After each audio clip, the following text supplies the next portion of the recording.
கிறிஸ்துவுக்குள் பிரியமான சகோதர சகோதரிகளே, இயேசு கிறிஸ்துவின் இனிதான நாமத்தில் உங்கள் அனைவருக்கும் என் அன்பின் வாழ்த்துக்கள். இன்றைய தினம் உங்களுக்காக கொடுக்கப்பட்ட வேத வசனம் லூக்கா எழுதின சுவிசேஷம் 2ஆம் அதிகாரம் 14ஆம் வசனம்.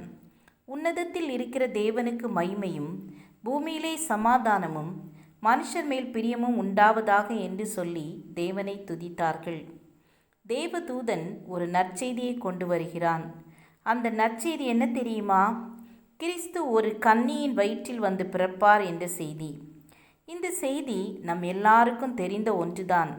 அதுபோல தேவதூதன் தூப பீடத்தின் வலது பக்கத்திலே நின்று ஆசாரியனாகிய சகரியாவுக்கு வெளிப்படுகிறான். நாம் லூக்கா 1ஆம் அதிகாரம் 13ஆம் வசனத்தை வாசிக்கும் பொழுது, தேவதூதன் அவனை நோக்கி, சகரியாவே, பயப்படாதே, உன் வேண்டுதல் கேட்கப்பட்டது. உன் மனைவியாகிய எலிசபெத்து உனக்கு ஒரு குமாரனை பெறுவாள்.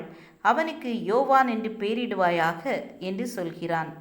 அதுபோல லூக்கா 2ஆம் அதிகாரம் 10ஆம் வசனத்தை பார்க்கும் பொழுது, தேவதூதன் அவர்களை நோக்கி, அவர்கள் என்றால் யார்? மேய்ப்பர்கள்.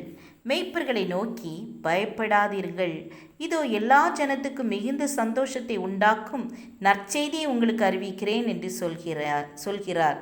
இதில் நாம் பார்க்கும் பொழுது தேவதூதர்கள் நற்செய்தியை அறிவிக்கிறார்கள்.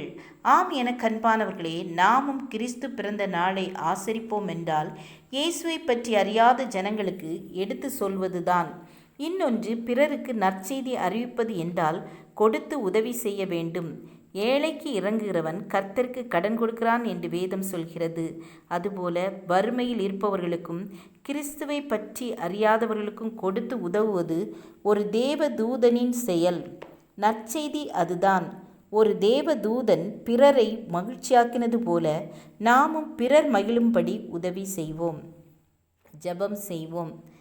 ஏசப்பா, நாங்களும் இந்த தேவதூதனைப் போல நற்செய்தி சொல்லுகிறவர்களாக காணப்பட வேண்டும். உம்மை அறியாத ஜனங்களுக்கு நாங்கள் சுவிசேஷத்தை அறிவிப்பது மட்டுமன்றி, கர்த்தாவே, ஏழைகளாக இருக்கிற ஒவ்வொருவருக்கும் நாங்கள் உதவி செய்ய எங்களுக்கு ஒரு அன்புள்ள இருதயத்தை தரும்படியாக நாங்கள் ஜெபிக்கிறோம். இயேசுவின் நாமத்தில் பிதாவே, ஆமேன், ஆமேன். God bless you.